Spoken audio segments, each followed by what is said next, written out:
Good afternoon, everybody. Thanks for being here. My name is Eduardo Gramuglia. I am the Chief Revenue Officer at NextGate Tech, and today we're here to talk about unleashing cloud computing power on data analytics. Why are we doing that? We're doing that because oftentimes when we are talking to clients or prospective clients who look at us as a SaaS company who is strongly leveraging the power of cloud computing, we get the question, is it safe? Is our data going to be safe? Where is our data stored? What is better, to have the data in a public cloud or in a private environment, in a local environment? And so we thought it was a good idea and opportunity whilst we're here to talk a little bit about that. So with me is a panel of distinguished experts who I let introduce themselves so that I don't say anything wrong. And maybe, Julien, we start by you. Sure. My name is Julien Blanchez. I'm the solution lead for digital sovereignty for Google Cloud in Europe. I joined Google in 2008. I worked in the US until 2016, where I was a security and compliance specialist. And then I helped quite a few of very large cloud customers, large banks, large aerospace customers, defense customers, use Google Cloud technology in the last years. I left Google for 2 years. I joined Swift for 2 years, so I discovered how difficult it is. It's not only that you want to do it, you should also be able to do it, adopt the cloud. And now I'm back since 2 years at Google to lead that digital sovereignty project, which we believe will be very useful for customers like you or your customers. Yeah. Thank you, Julien. Semin. Hi, so my name is Semin Ibisevic. I'm the CTO and co-founder of NextGate Tech. Prior to NextGate Tech, I was actually lead technology at Systematic Asset Manager, and I also used to work in quantitative positions at Euronext as well as Aegon Asset Management. What is NextGate Tech? Maybe it's also a good opportunity to talk a little bit about that. So we are basically a fintech specialized in data management and data analytics for the fund industry operations. And what's great about, I would say, the cloud is that it actually enables us to do everything we do in the most efficient way, which we will, of course, discuss as well today, right? Efficient and secure. Efficient Thanks, and secure, Semin. yeah, totally. Alastair. Good afternoon. My name is Alastair Woodward. I'm head of product at NextGate Tech. My background, I've over 25 years in the asset management industry, predominantly in management companies. So I previously was head of risk management EMEA at Schroeder Investment Management, and prior to that, in a similar role at Aberdeen Asset Management. Thanks, Alastair. So let's get started. Using the cloud. Maybe, Julien, the first question is for you. Could you please tell us what are the key differentiators? What is that makes the cloud better or a better solution when we're talking about data analytics, etc., than other solutions? So the reasons to adopt the cloud are getting quite clear by now, and I'll summarize 4 of them at least, which I think are the more prominent. What is interesting is that there are new ones coming up, unsuspected ones that we didn't think about some years ago, and that turn out to be major key drivers. And also, the importance of these drivers are now not forcing really, but pushing organizations that thought the cloud would never be for them, or their data was too sensitive or too important to be put on the public cloud, are now realizing they need to find ways, because this is really the way forward. So the main reasons, the most obvious one, the oldest one, is the scalability, right? Both economical scalability and technical scalability, right? You do not need to provision these machines long in advance. You can turn them up to the second almost, depending on the contract and your supplier. But this is unique, right, for a large number of customers and players. The second one is the innovation. So a lot of organizations have been used to think about the cloud initially as what I call now the legacy cloud, that the infrastructure cloud, like spinning up compute machines and some storage. But this is just part of the innovation and more part of the scalability. Innovation is more to do with The managed services, at Google we have BigQuery that allows you to manage, petabytes of data in a few seconds. Spanner, which is, the technology that powers the search engine. Think about it. All of your search results coming up in 400 milliseconds is actually for rent, right? You can use this technology. This is the innovation. More interestingly, what has turned out quite obvious in the last 2-3 years is the security. It is very difficult, if not impossible, for companies whose core business it is not security to achieve the level of security that these hyperscalers are reaching. So if you want to have your data well protected, you need to put it in the cloud today. It is a kind of a paradigm. And then finally, sustainability. It is going to be very difficult in a few years as a technical decision maker to explain to the regulator why you kept your data in a server under your desk or in your basement, fueled, powered by fossil fuel, while you had the equivalent, cheaper, easier, more innovative, safer, and fully powered by renewable energy. So these parameters are now pushing, all these actors to go to the cloud. Yeah, and certainly sustainable is not just for the regulators, for your investors, if you have, for your clients. You have to be sustainable and demonstrate that you are sustainable now and in the future. Thank you. Thanks for that, Julien. So, Alastair, based on what Julien just said about the benefits of cloud in and of itself, what are the benefits from your perspective for the asset management industry? I think they're on two levels, really. One's around the data management itself and linked to regulation. If we look at the last 20 years, it was a very narrow data set relatively. If we look back in time, back at the time, we thought it was very broad and deep. The complexity, the volume of data, the amount of computations we now need to do on data, and then we overlay that with the increasing regulation in terms of AF&D, UCITS 3, 4, 5, Solvency 2.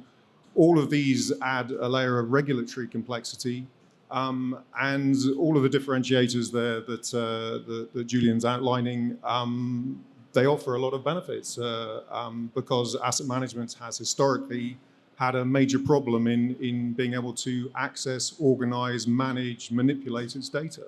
And I think there's a second and less appreciated level, which is around organization and governance.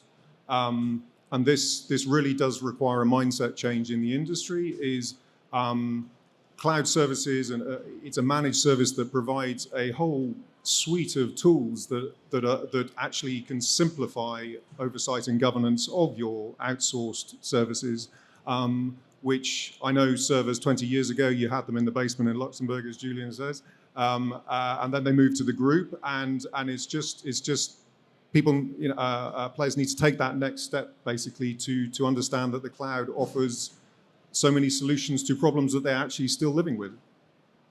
By the way, gentlemen, if there's any interjection you want to make, anything that you want to add, please go ahead. You can be also controversial if you want. I don't mind, I'm Italian. Okay. So thanks for that, Alastair. Semin, based on what Julien and Alastair just said, from your perspective, from Nextgate Tech perspective, what are there additional levels of control and security that we put, and if so, what are those? I think there are a lot of benefits, right, to point to that. But I would like to highlight one, which is that with the usage of the cloud, we can also segregate the data very well, right? So how we do that specifically with Google Cloud is that we apply the best practices. And the best practices to do that, to isolate data from each other, is to use virtual private clouds. VPC is what they call, right? And Google offers this as a really great service, and it allows us to basically isolate different environments across multi-tenant. We can restrict access. We can control who has access based on, let's say, something simple like the IP address, but also more complex things like, from what location have you been signing in, what device are you using. So it's quite a broad set of tools you have to make that happen. Yeah, if I may add here a couple of illustrations. So it's a frequent question. Like, how do you guarantee the security of my data when you host all of that on exactly the same? It's the same infrastructure, and you have to realize that some of the most sensitive data is hosted in hyperscalers today, and also Google's cloud. A company like PwC, for example, is operating 275,000 of its employees on G Suite or on work. Our collaboration platform. So you see these kinds of customers, handling. For example, it is interesting also to know it is public data. Some of our fiercest competitors host their data on Google Cloud. If you have iCloud today and you think iCloud is Apple's cloud, well, think about it, because iCloud runs on Google Cloud. So for this trust to have taken place, you must imagine how many guarantees, technical and contractual, we're able to.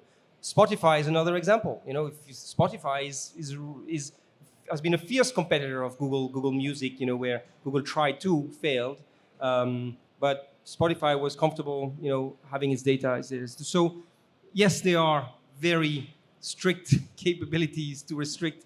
They are audited. They are certified by, we saw the slide of certifications just a minute ago. And they offer enough guarantees for some of the most demanding customers in the world today. Would they be competitors of ours? Would it be banks, large, like HSBC, for example, is one of our large customers worldwide. Medical data, I suppose, as well. Medical data. We just announced in Belgium, one of the largest hospitals in Belgium just migrated to Google Cloud last week. So we are past this stage where we really do not see what the guarantees are. Where we are left at today is the trust issue. We need to work on that trust. Yeah. Good. Well, thanks for that additional insight, which is very, very good. I mean, I didn't even know that Apple was using Google. Who would have ever thought about that? Okay, thanks for that. So moving now to the next area of our conversation. Analytics, the power of cloud computing and analytics.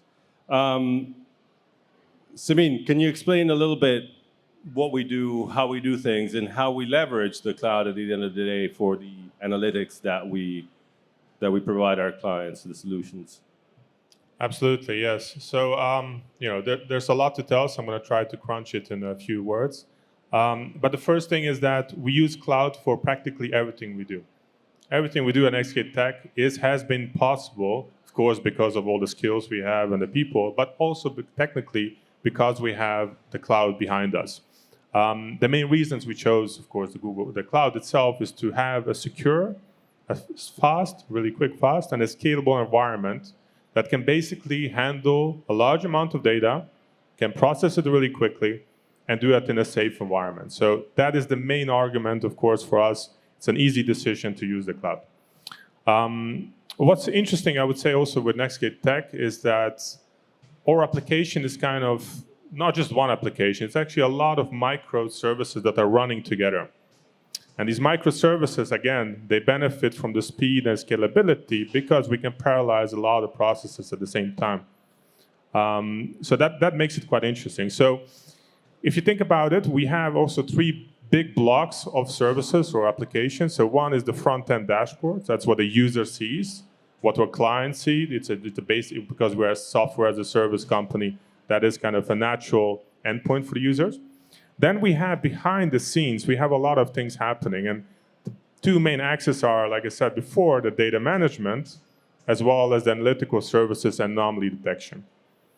And the data management itself is a big thing, right? So if I talk a little bit about that, is what we have basically, we are basically positioned in the fund industry. So one of the key data points that we extract is something called accounting book of records, as well as investor book of records for these particular funds. So we collect from different sources a lot of data, a lot of files that are coming in together.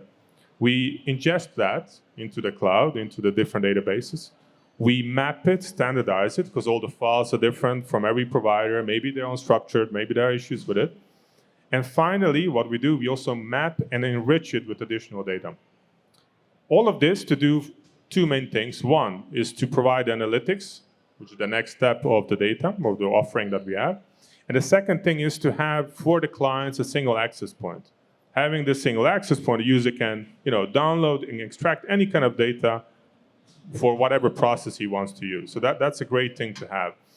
And here I want to make the point of why cloud is important, or in that sense. Because we actually have that we process 350,000 files at the moment, and just increasing on a quarterly basis.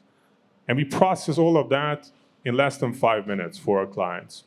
And this is only possible because we use technologies such as distributed computing, parallel computing, such that we can run a lot of workloads. Every file can get assigned one server instead of the traditional way where you have one server and you have to share the 350,000 files. We have 350,000 servers.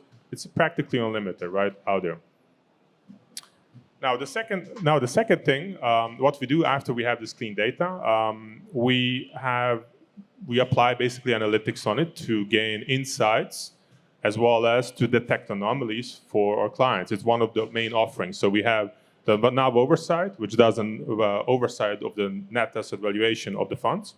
We have risk oversight, as well as now also a new module, and speaking of sustainability, the ESG oversight, right?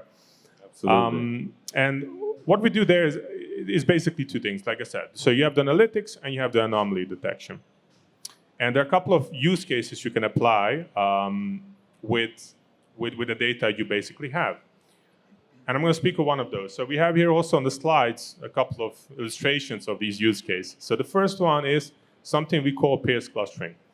So recall that our objective, what we want to do with the data, is to spot if there are any anomalies, are there any mistakes in the valuation of the net asset value of funds.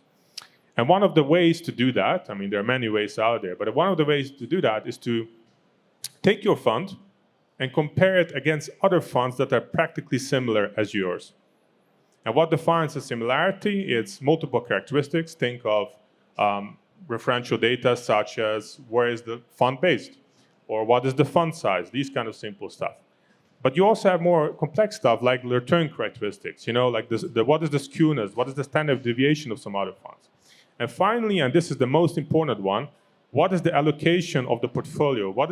How is the fund constructed? How are the assets allocated? All those three kind of elements define how similar a fund is to you.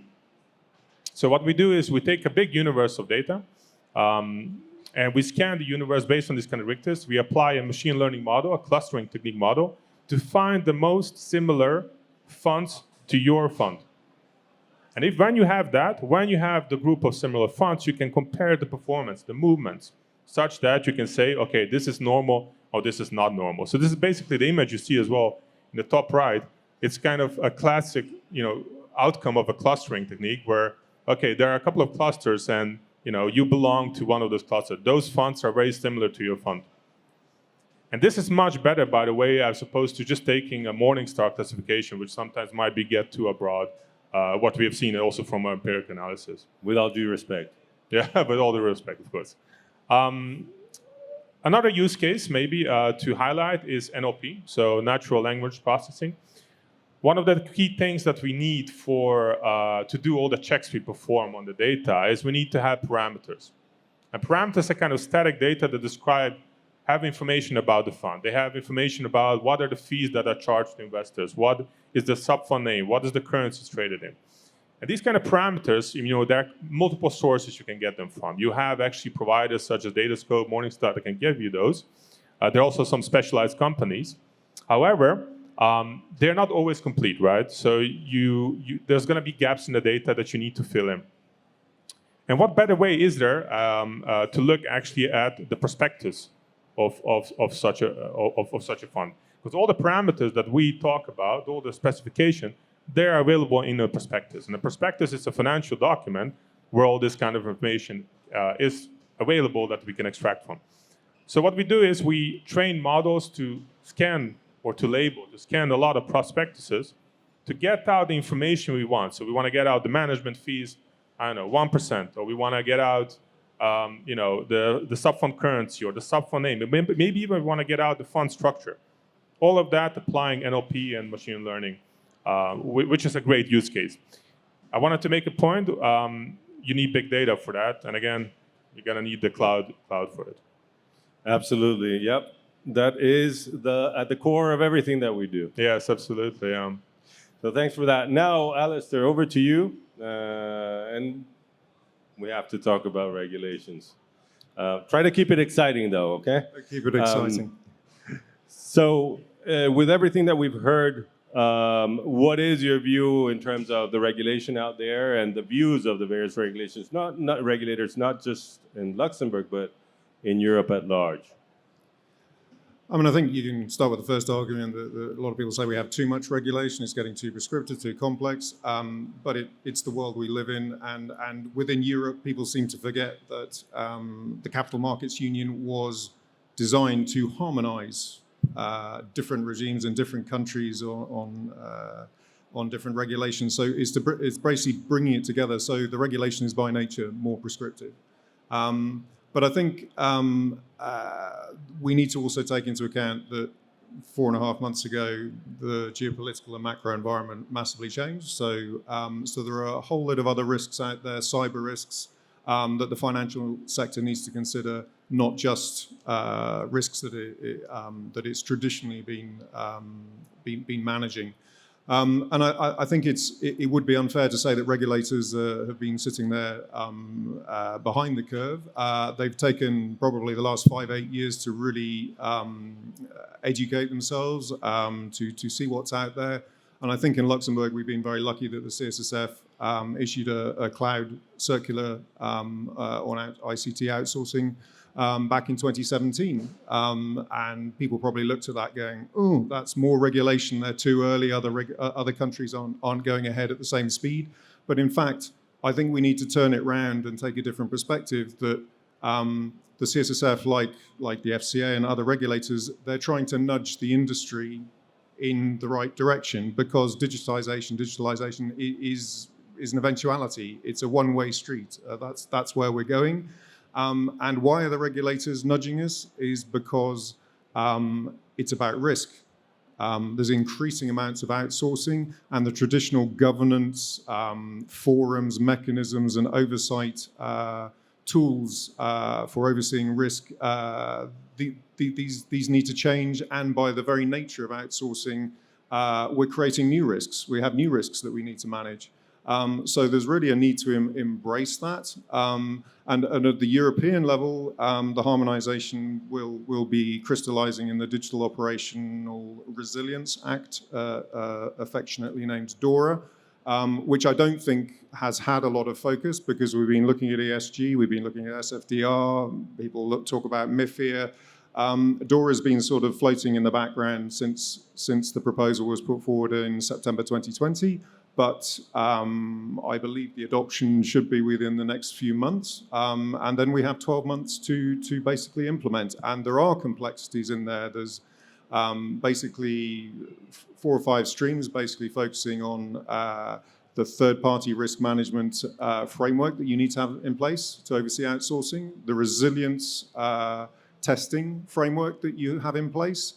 Instant management reporting will have to have a major boost in the way that works. And then something new in terms of financial firms and regulators having intelligence sharing around cyber risks, which we know may have a geopolitical context to them. So I think the regulators are actually in line with the industry in the sense that they're very pro-digitization, and they need to digitize as well. So I think we're moving from a static, cyclical approach to the way we manage our businesses to something that's far more dynamic. And the cloud really provides us with the tools to be able to do that and manage it. Yeah, just to point out, so one of the great benefits of the cloud is that this kind of infrastructures comes certified out of the box, right? So if you deploy these machines, the moment you click and you deploy, the CSSF framework is mapped to our control. So we published online how you can go into our contractual commitment and map every single commitment to the CSSF framework. So and I don't know for a fact, being partially involved, that we are involved for a long time on DORA, and very actively so. And the size at which we operate do not allow us to be negligent or overseeing, about these regulations. We were ready when GDPR came. We were ready. We had been working with the regulators 2 years ahead to get ready.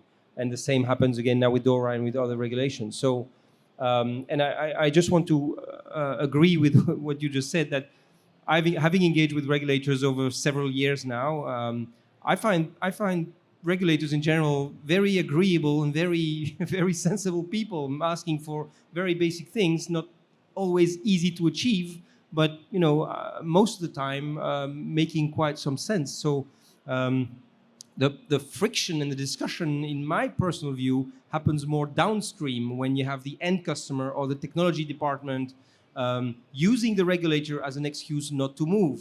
But in fact, the regulator is not against the move. He wants to move under these conditions, which are not easy to achieve for the supplier and not easy to achieve, and say, for the customer. But when the alternative is to remain on a legacy system that will bring your organization down in a few years, or will get it wide open to a cyber attack, in many more years, or many more months, or a few more weeks, or whatever. These things need to be put in balance. Absolutely. So here, I'm done for now with questions. I wanted to open it up to the audience, as if anybody in the audience had a question or is interested. We have the panelists here, so you can ask anything you like within the subject of the conversation today.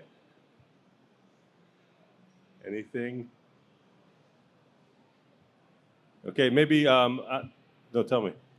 We had thought to talk a little bit about the security and how the data was secured and things like that. But I mean, I don't know if it's... Please, expand. Yeah. We thought it could be useful in the flow of the conversation, but it didn't come up, so I'm bringing it up here artificially. So hopefully it's interesting now, because otherwise... to understand some of the highlights on how security is deployed on Google Cloud, for example. And the core technology that is used is cryptography, right? And how we encrypt the data. This has been now very widely communicated by the European regulator, recommending, not prescripting, but recommending additional measures like cryptography, to secure data. Of course, the debate is immediately who owns, or not immediately, the debate has evolved to become who owns the keys, right? So it's very natural now that cryptography needs to be deployed on Google Clouds, being deployed by default. So there's no way to deploy anything on Google without having it encrypted. But the question is then, how do you hold the keys? It is interesting to know, as a consumer or as an enterprise customer of whatever size, whenever you load any set of data on the cloud, with your YouTube film, a Gmail, or whatever, this data set is segmented, sharded into little pieces of data. Each of these shards is instantly duplicated. It's difficult to give a precise estimation, between 7 and 14 times across different data centers, possibly across different regions, unless you have specified otherwise. So if you want to keep the data in region, it won't. But otherwise, it will automatically replicate itself 7 times, for obvious reasons of resiliency and availability and latency. Each of these chunks of data is immediately encrypted with a data encryption key. For latency reasons, the data encryption key is kept very close to the data set. But this data encryption key is itself wrapped by a key encryption key. And the key encryption keys are stored in a key management service. Imagine 10 to 20,000 machines scattered across the Google network, okay, which host these key encryption keys. Every time as a user or as an employee of a large organization, you try to access your Gmail or your data sets, you will need to use the data encryption key. The data encryption keys will need to be decrypted by the key encryption key. Any access to the key management store where the key access encryption keys are stored is logged immutably. So this is how we are able to monitor absolutely ruthlessly whoever accesses what data, because it is impossible to access any data, to decrypt it, without going to the KMS, and the KMS logs you. The next level is when we take this KMS, these key encryption keys, the KEKs, and we get them out of our infrastructure. We host them on an HSM, you know, specific dedicated hardened appliance that is hosted at the customer, at the bank, outside of our infrastructure. And so every time, for any reason, we would need to access a data set, we would need to decrypt the data encryption key. So we would need to go and access the key encryption key. We don't have the key encryption key. The key encryption key with the customer. So we need to give a justification. And it is very easy for the customer to automate, you know, under what kind of justification? Is it a customer request? Is it a user request? Very easy. Is it a Google employee? Google, you know, like what for? Was there a ticket open? Is it a third-party data request from law enforcement? You know, we specify it. If you don't want this to happen, you just don't give the key. Is it a gag order? Is it a situation where we are not allowed by law to tell the customer that we are very easy? Because by law, we are not allowed to inform you that we are going to request the data. We demand for the keys because we are asked by law to do this, but we can't tell you why. So we send you an empty justification. And it is up to you, if you receive an empty justification, to automatically say, sorry, no justification, no data, you know? So these kinds of mechanisms exist now since a couple of years. They are deployed directly by the largest institutions. You know, they're very large.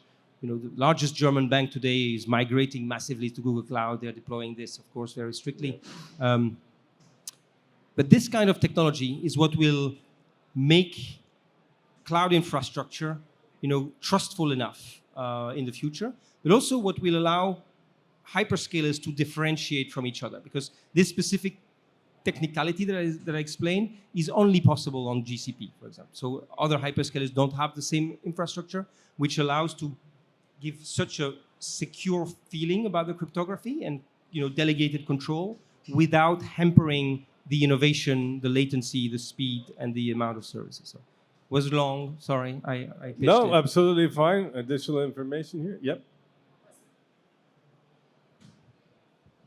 We are one of the clients of Nextgate in Luxembourg, one of the most beautiful clients, I would say. Absolutely. Absolutely. I have a question specifically regarding VPC, Virtual Private Cloud, because as you can imagine, as you said, the pain point is not in the regulator, is in the technology departments of the clients. Yes, we are. So we have been challenged because the VPC setup with Nextgate is VPC except BigQuery. Okay, because BigQuery in reality is not fully segregated in VPC mode. So that's why your cloud for our technology department is not considered as a fully virtual private cloud because of the database part. Then I understand it is encrypted. I understand that you have all the security measures.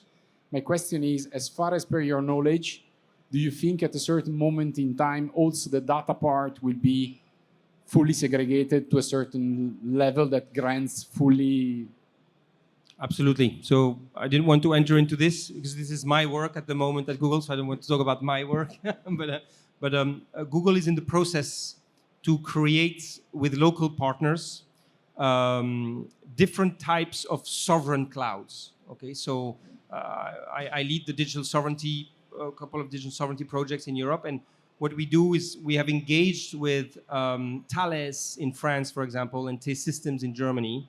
To create a supervised cloud, if you want. So you imagine, Borg, the underlying infrastructure under Google, on the ancestor of Kubernetes, if you want, right, one on which Google runs, is being cloned in France and cloned in Germany, and we reboot Google Cloud, the entire stack, on these clones of Borg, if you want, in France and Germany, and then we hand over the keys and the operations of the full stack to French engineers or German engineers. In France, it will be the property of a French joint venture, you know, which will be very small minority shareholder, just to be sure we remain in there. But the large majority of the joint venture is French, which then, of course, allows all of the Google services, you know, or all is absolutely too extreme as a word, but the majority of the Google services, including BigQuery, including Spanner in the future, etc., will run on local clouds. Not only the data will be local, because data residency is necessary but not enough. You know, to protect from extraterritorial law, you need to have a French jurisdiction, controlling the organization that is operating the cloud, but also a trusted third-party partner like Thales, for example, having deep visibility into our logs and being able to see all that we do. So this is a massive engineering project at the moment. It is not about adding more security on top of VPCs or more BigQuery. It is about delegating the controls to local players so that we create the trust conditions so that customers can benefit from the security. That is, the security is there from the start. The problem is that, there is a lack of trust at the moment because of the situation we're in geopolitically. And so to compensate from that lack of trust, we find trustful partners or trusted partners to whom we delegate the operations of the cloud. And so that will be part of the answer for BigQuery.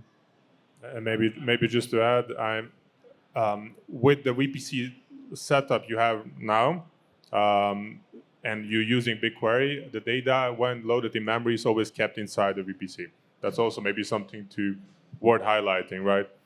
So you have already some kind of safe measures on that to isolate multi-tenant environments. So yeah, just that. Thank you. Thank you for the question. Are there any other questions?